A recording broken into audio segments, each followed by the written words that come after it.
Hi all, good evening. ఎలా ఉన్నారు అందరూ? నేనైతే చాలా బాగున్నాను. నేను నా 57 డేస్ ఆఫ్ ఫిట్నెస్ ఛాలెంజ్ సక్సెస్ఫుల్గా కంప్లీట్ చేసి ఇవాళ నా 58th day of fitness challenge కూడా స్టార్ట్ చేసి ఫినిష్ చేసేసాను. ముందుగా అందరికీ వరలక్ష్మి వ్రత శుభాకాంక్షలు. ఇవాళ వరలక్ష్మి వ్రతం అందరూ ఎలా సెలబ్రేట్ చేసుకున్నారో కామెంట్ బాక్స్లో మీ కామెంట్స్ రూపంలో తెలియజేయండి. దేనికోసం వెయిట్ చేస్తున్నారు అందరూ? ఇవాళ వరలక్ష్మి వ్రతం అని చెప్పి నేను స్కిప్ చేస్తానని అనుకుని ఉంటారు కదా. లేదు, నేను మార్నింగే చేశాను, బట్ వాయిస్ ఓవర్ ఇవ్వడానికి కొద్దిగా టైం కుదరక నేను కొద్దిగా లేట్గా వీడియో అనేది అప్లోడ్ చేస్తూ ఉన్నాను. దేనికోసం వెయిట్ చేస్తున్నారు మీరందరూ? దేనికోసం వెయిట్ చేయొద్దండి. మీ బాడీ ఫిజికల్ ఫిట్నెస్ పైన, మీ హెల్దీ లైఫ్ స్టైల్ పట్ల కొద్దిగా చేంజెస్ చేసుకుంటారని నేను ఆ భగవంతుణ్ణి మనస్ఫూర్తిగా కోరుకుంటూ ఉన్నాను. ఎందుకంటే ఆ భగవంతుడు, ఆ పాజిటివ్ స్పిరిట్ అన్నది మనకు నింపితే మన బాడీలో, మన మైండ్ సెట్లో ఆ చేంజెస్ అనేవి ఆటోమేటిక్గా వస్తాయి. నేను డైలీ నా వీడియోస్లో గ్రాటిట్యూడ్ అనేది ఎక్స్ప్రెస్ చేస్తూ ఉంటాను. So on that gratitude note మనము అందరము ఆ వర మహాలక్ష్మి అమ్మవారి ఆశీస్సులు, కృప మనందరి మీద చల్లగా ఉండాలి అని నేను మనస్ఫూర్తిగా కోరుకుంటూ ఉన్నాను. ఇంకా ఇవాళ నేను ఒక 3 టాపిక్స్ గురించి డిస్కస్ చేద్దామని అనుకుంటున్నాను. ఆ 3 టాపిక్స్ ఏంటి అని అంటే, నిన్నటి రోజు నేను ఒక వీడియో చూశాను. ఒక చిన్న బాబుని క్లాస్ టీచర్ హోంవర్క్ ఫినిష్ చేయలేదు అనే టాపిక్ మీద the way she handled the kid, నేను స్టార్టింగ్ నుండి చూస్తూ ఉన్నాను. Why she's handling him like that అని అనుకుంటూ ఉండగానే నాకు ఆల్ ఆఫ్ సడన్ నాకు ఇంకా స్ట్రెస్ఫుల్ ఇన్సిడెంట్ చూడాల్సి వచ్చిందనమాట. ఆ బాబు వద్దు వద్దు వద్దు అంటూ ఆ మ్యామ్ ఒడిలోనే ఆ బాబు చివరి శ్వాస విడిచాడు. ఆ తల్లిదండ్రులకి ఎంతటి తీరని శోకము, ఎంతటి బాధాకరమైనటువంటి సన్నివేశం అది. ఎల్కేజీ యూకేజీ పిల్లలకి హోంవర్క్ స్ట్రెస్ ఏంటండి బాబు. నేను రీసెంట్గా నా లాంగ్ వీడియోస్లో అయినా సరే, నా షార్ట్స్ రూపంలో కూడా పిల్లలు హోంవర్క్ని స్ట్రెస్ఫుల్గా ఫీల్ అవుతున్నారు అని నేను పదే ఆల్రెడీ నేను చెప్పే ఉన్నాను. అరే, ఈ టాపిక్ నేను ఆల్రెడీ డిస్కస్ చేసే ఉన్నాను కదా, మళ్ళీ హోంవర్క్ గురించే ఎందుకు ఇలా అయింది అని నేను ఎంత మదన పడ్డానో. హోంవర్కుల గురించి ఎందుకండి పిల్లల్ని అలా అంత రుద్దుతున్నారు? వాళ్ళ ప్రాణాలు పోయేంత హోంవర్కులు ఏం హోంవర్కులు అండి బాబు. Homeworks will not decide the future of the kids at any cost. వాళ్ళ హోంవర్క్లు డిసైడ్ చెయ్యవు పిల్లల ఫ్యూచర్ని. నేను రీసెంట్గా నా లాంగ్ వీడియోస్లో నేను ఈ ఎగ్జాంపుల్ కూడా చెప్పాను. జేఈఈ మెయిన్స్ క్లియర్ చేయనటువంటి ఒక పర్సన్ తర్వాత జేఈఈ బోర్డ్ మెంబర్గా ఎలెక్ట్ అయ్యారంట. ఎంతోమంది 10th ఫెయిల్ అయిన వాళ్ళు కలెక్టర్లు అయ్యారు. ఇంటర్లు ఫెయిల్ అయిన వారు కూడా కలెక్టర్లు అయి కూర్చున్నారు. వాళ్ళకి చదువుకోవాలి అని, చదువు మీద జీల్ ఎప్పుడు పుడుతుందో అది ఎవ్వరూ చెప్పలేరు. ఇప్పుడు ఆ ఇన్సిడెంట్లో చూసుకుందాము. ఆ ఇన్సిడెంట్లో రకరకాల మాధ్యమాలలో రకరకాల మైండ్ సెట్ ఉన్నటువంటి ప్రజలు రకరకాలుగా వారి ఆలోచనలు ఎక్స్ప్రెస్ చేశారు. నేను కొన్ని యాంగిల్స్లో విశ్లేషిస్తే, చిన్నప్పుడు మనల్ని కూడా మన టీచర్ వాళ్ళు కొట్టేవారు. మన గురువులు మనల్ని కొట్టకుండా, శిక్షించకుండా లేరు. మనల్ని తిట్టేవారు, కొట్టేవారు. ఏవైనా తప్పులు చేసినప్పుడు, ఇలా క్లాస్ వర్క్స్ కానీ హోంవర్క్స్ కానీ ఫినిష్ చేయనప్పుడు కొట్టేవారు. కానీ అప్పుడు పిల్లలు ఎంత లేదన్నా ఎంతో కొద్దిగా స్ట్రాంగ్గా ఉండేవారేమో. ఇప్పుడు పిల్లలు కొద్దిగా వీక్ ఏమో అని అనిపిస్తుంది నాకు. శారీరకంగా వీక్ అయిపోయారు, మానసికంగా వీక్ అయిపోయారు. చిన్నగా గట్టిగా అరిస్తే ఏడ్చేస్తున్నారు, గట్టిగా ఒక దెబ్బ కొడితే ఏడుస్తున్నారు. అప్పుడు ఇంత వీక్గా లేము మనము. సరే, దెబ్బలు అప్పట్లో కొట్టేవారు, తట్టుకునేవారము. ఇప్పుడు పిల్లలు తట్టుకోలేకపోతున్నారు కాబట్టి కొట్టకూడదు అని అంటున్నాము. నిజంగా కొట్టకూడదండి పిల్లల్ని. వాళ్ళని కొట్టే హక్కు, ఆ రైట్స్ మనకి ఎవరిచ్చారు? All the kids are not equal. ఒక్కొక్క కిడ్ యునీక్ అని నేను మొత్తుకుంటూ చెప్తూనే ఉన్నాను నా లాంగ్ వీడియోస్లో ఎవ్రీడే. ప్రతి ఒక్క పిల్లవాడు సేమ్ మైండ్ సెట్తో, సేమ్ ఈక్వల్ ఇంటెలిజెన్స్తో పుట్టరు. ఒక్కొక్క పిల్లవాడికి ఒక్కొక్క ఇన్‌బిల్ట్ టాలెంట్ అనేది ఉంటుంది. ఆ ఇన్‌బిల్ట్ టాలెంట్‌ని బయటికి తీయడంలో మనము మన ఎఫర్ట్ అనేది పెట్టాలి. అంతేకానీ వాళ్ళకి ఇష్టం లేని పని చెయ్యి, చెయ్యి, చెయ్యి అని రుద్దడం వల్ల ఇలా స్ట్రెస్ ఎక్కువైపోతుంది. ఇప్పుడు ఆ బాబు ఇన్సిడెంట్‌లోనే చూసుకుంటే ఆహ్, అంతటి స్ట్రెస్‌ఫుల్ కండిషను. ఆ బాబుకి మేబీ యాక్చువల్‌గా మనం ఎక్కువ స్ట్రెస్‌కి గురైనప్పుడు మనకి మన బాడీకి తెలియకుండా అడ్రెలిన్ ఆహ్, రష్ పెరిగిపోతుందనమాట. అప్పుడు కార్టిజాల్ అనేటువంటి ఒక స్ట్రెస్ హార్మోన్ కూడా పెరిగిపోతుంది. అంతటి స్ట్రెస్‌ఫుల్ ఎడ్యుకేషన్ అవసరమా మనకి? ఇంత చేస్తాము, ఇంత చదివిస్తాము.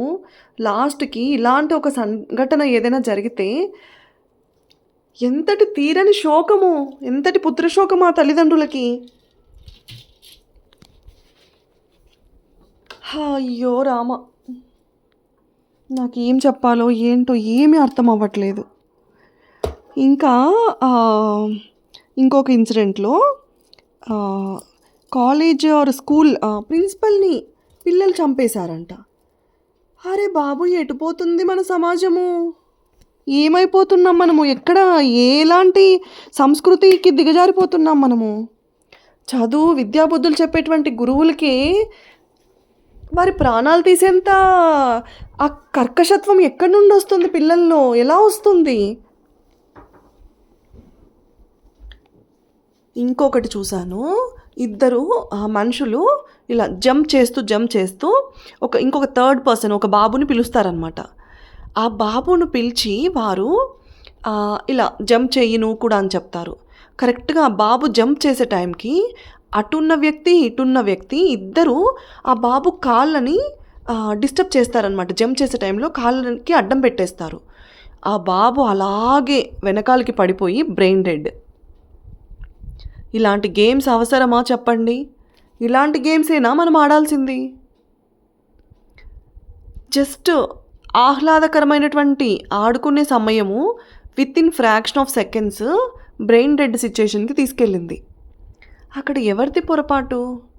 అందుకే పిల్లల్ని కానీ, పెద్దల్ని కానీ మనము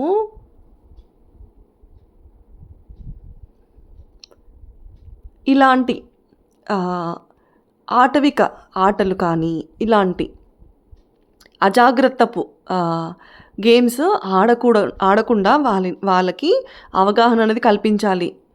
ఎందుకంటే ఎప్పుడు ఎలాంటి ప్రాబ్లమ్స్ వస్తున్నాయో ఎవరు చెప్పలేకపోతున్నాం కదా! ఇంకొక ఇన్సిడెంట్‌లో ఒక మహిళ లిఫ్ట్‌లో చిక్కుకొని పోయిందనమాట. Just within fraction of seconds అది కూడా. ఇలాంటివన్నీ చూసినప్పుడే అయ్యో! ఏంట్రా బాబు లైఫ్ ఇంత అన్‌ప్రెడిక్టబుల్ ఇంత అస్సలు మనము ఏంటి అలా అసలు ఒక ఎస్టిమేషనే చేయలేకపోతున్నాము అన్నటువంటి భయం ఖచ్చితంగా కలుగుతుంది. నేను ఇవాళ యాక్చువల్‌గా మార్నింగ్ నుండి వాయిస్ ఓవర్ ఇద్దామా? ఈ టాపిక్స్ గురించి మాట్లాడదామా? వద్దా? అలాగే జస్ట్ ప్లెయిన్ వీడియో అప్‌లోడ్ చేసేద్దామా అని అనుకుంటూ సరే అట్‌లీస్ట్ కొద్దిగన్నా మాట్లాడదాము. నా మనసులో భారాన్ని కొద్దిగా దించుకుందామని చెప్పి నేను ఇవాళ ఈ వాయిస్ ఓవర్ అనేది ఇస్తూ ఉన్నాను. ఇంకా ఇప్పుడు ఆ పిల్లవాడి ఇన్సిడెంట్‌లో అంత భయానికి గురిచేసి అట్లాంటి చదువులు లేకుండా సిస్టమ్‌లో చేంజెస్ వస్తే ఎంత బావుంటుంది చెప్పండి. ఇప్పుడు పిల్లలకి భయంతో నేర్పించే చదువు అది ఎక్కదు వాళ్ళ బుర్రకి. మనము ఎంతసేపు ఉన్నా వారిని ప్రేమగా దగ్గరికి తీసుకొని వారికి అర్థం కానటువంటి టాపిక్ వారికి అర్థమయ్యేలాగా చేయడంలోనే ఉంది మ్యాటర్ అంతా. ఇప్పుడు ఇలాంటి సందర్భమే నేను మా పెద్దమ్మాయి విషయంలో నేను గమనించాననమాట. మా పెద్దమ్మాయి స్కూల్‌కి వేయాల్సిన టైంలో కోవిడ్ స్టార్ట్ అయింది. సో, అప్పుడు మేము స్కూల్‌కి కొద్దిగా లేట్‌గా వెళ్ళాల్సి వచ్చిందనమాట. కోవిడ్ జాయిన్ అయిన 1 మంత్‌కే కోవిడ్. సో, ఆ 2 ఇయర్స్ తనకి స్కూల్ లేట్ అయిపోయింది. తను స్కూల్‌కి వెళ్ళాల్సిన టైంలో ఇంట్లో ఉండడం వల్ల తన మైండ్ ఇంకా ఇదే లైఫ్ అన్నటువంటి ఇదికొచ్చేసిందనమాట. అందుకే చెప్తారు పిల్లల్ని ఏ వయసులో చేయాల్సిన పనులు ఆ వయసులో స్టార్ట్ చేయాలి. వారు స్కూల్‌కి వెళ్ళాల్సిన టైము ఖచ్చితంగా ఆ టైంలో వెళ్తేనే వారి మైండ్ కోపప్ అవుతుందనమాట. ఆ సిస్టమాటిక్ రూల్స్‌కి, రెగ్యులేషన్స్‌కి వీటికి. సో, తను అలా లేట్‌గా స్కూల్‌కెయడం వల్ల అక్కడ ఉన్నటువంటి టీచర్స్ మరి కొట్టేవారో, ఏం భయపెట్టేవారో తెలీదు. Every day literally she was crying like హెల్ అనమాట. నేను స్కూల్‌కి వెళ్ళననే లేస్తూ ఏడ్చేది. నిద్రలో కూడా కలవరించేది ఒక్కొక్క రోజు. ఈ భయాలన్నిటి పెట్టుకొని తను ఏమైపోతుందో, ఎంత సఫర్ అవుతుందో లోపల అని చెప్పి నేను నేను చేసే జాబ్ కూడా మానేసి మరి నేను తనకి ఫుల్ టైమ్ పేరెంటింగ్ కేర్ అన్నది తీసుకోవాల్సి వచ్చిందనమాట. సో, అలా ఫుల్ టైమ్ పేరెంటింగ్ కేర్ తీసుకొని తర్వాత ఆహ్, కొద్దిగా అది తల్లికే తెలుస్తుందనమాట. ఇప్పుడు ఎవరైనా ఒక బిడ్డ ఇలాంటి మానసిక ఆందోళనలకు గురవుతూ ఉంటే, అది తండ్రి కంటే ఎక్కువగా తల్లికి తెలుస్తుంది.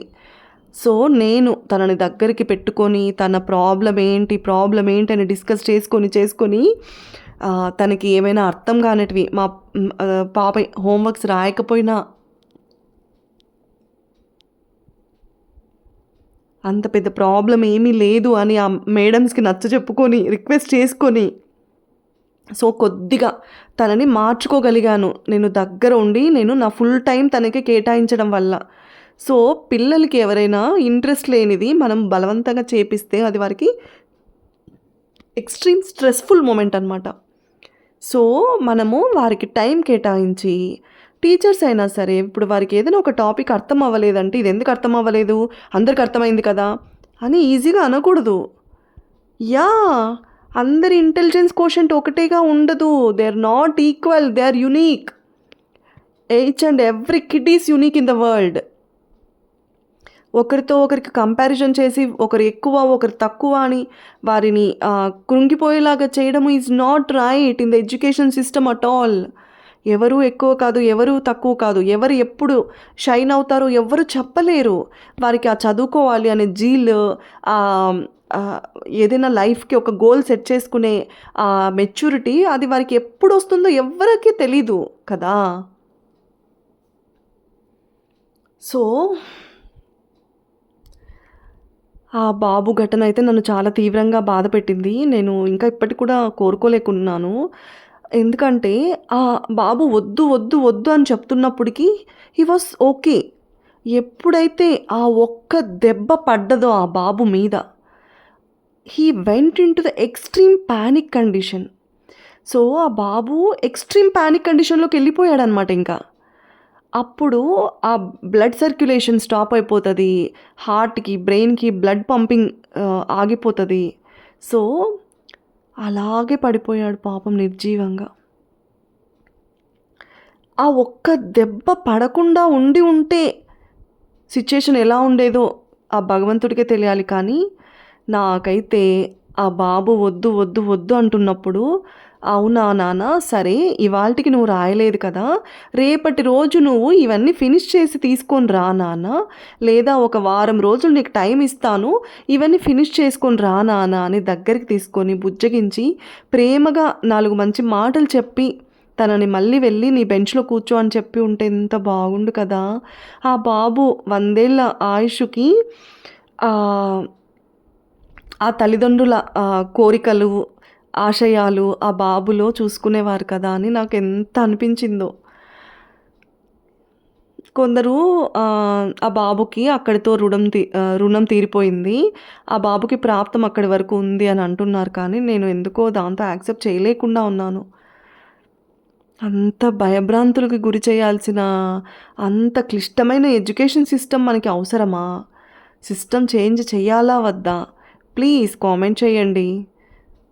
ఎందుకంటే నాకు 2 పిల్లలున్నారు. ఇలాంటి ఎడ్యుకేషన్ సిస్టమ్‌లో ఇంత స్ట్రెస్‌ఫుల్ ఎడ్యుకేషన్ మన పిల్లలకిచ్చి కొందరు అంటారనమాట. జెన్‌జీ ఇవాళ రేపు వాళ్ళు జెన్‌జీ కిడ్స్ కదా! సో, వాళ్ళకి చాలా సోర్సెస్‌కి, అవకాశాలకి మనమే అవకాశాలు కల్పించాము. సో, ఇంత కాంపిటీషన్ లేకపోతే రేపటి రోజున వాళ్ళు సక్సెస్‌ఫుల్ కెరీర్‌ని చేసుకునే ఛాన్సెస్ తక్కువున్నాయి అని చాలా చెప్తున్నారు. ఇంత చదువులు చదివి సరే రేపొద్దున వాళ్ళు డాక్టర్‌లో, ఇంజినీర్‌లో ఏదో అయ్యి స్ట్రెస్‌ఫుల్ లైఫ్ లీడ్ చేసి స్ట్రెస్‌తో హార్ట్ అటాక్స్ వచ్చి బ్రెయిన్ డెడ్ అయ్యి చనిపోయే వాళ్ళు ఎంతమంది లేరు? సో, ప్లీజ్ పిల్లలకి వారికి నచ్చిన మరీ ఏదో తప్పుదోవ పట్టేటువంటి ప్రొఫెషన్స్ విచ్చలవిడితనం కూడుకున్నటువంటి ప్రొఫెషన్స్ అయితే మనము నివారించాలి కానీ, డిగ్నిఫైడ్ ప్రొఫెషన్స్ ఏవైనా సరే వారికి ఎంచుకునే ఆ లిబర్టీని ఇవ్వాలి. ఇవాళ వరలక్ష్మి వ్రతం కదా! నేను ఇంకా ఇంతకు మించి నేను ఎక్కువ మాట్లాడలేకపోతున్నాను. Because of that incident that still shocking in my mind. ఆ షాక్ నుంచి నేను ఇంకా తేరుకోలేదు. బికాస్ ఏవైతే హోంవర్క్స్ పిల్లలకి స్ట్రెస్ అవుతుంది, హోంవర్క్స్ పిల్లలు ఆ స్ట్రెస్ తీసుకోలేకపోతున్నారని నేను నా షార్ట్స్‌లో, నా లాంగ్ వీడియోస్‌లో డిస్కస్ చేస్తూనే ఉన్నాను. అదే ప్రాబ్లమ్‌తో ఒక కిడ్ చనిపోయారని చూసి నేను ఎలా డైజెస్ట్ చేసుకోగలుగుతాను? It's really very tough. Seriously it's getting really tough. ఇంకా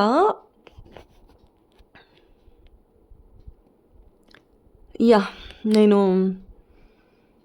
ఇవాల్టితో స్టాప్ చేద్దామని అనుకుంటున్నాను. మీరైతే మీ ఎక్సర్సైజెస్ రొటీన్ కంటిన్యూ చేసుకోండి. నేను రేపటి రోజున నా further IBM job search series ఇలాంటి వాటితో కంటిన్యూ చేస్తాను. అందరికీ మరొకసారి వరలక్ష్మి వ్రత శుభాకాంక్షలు. సర్వేజన సుఖినో భవంతు.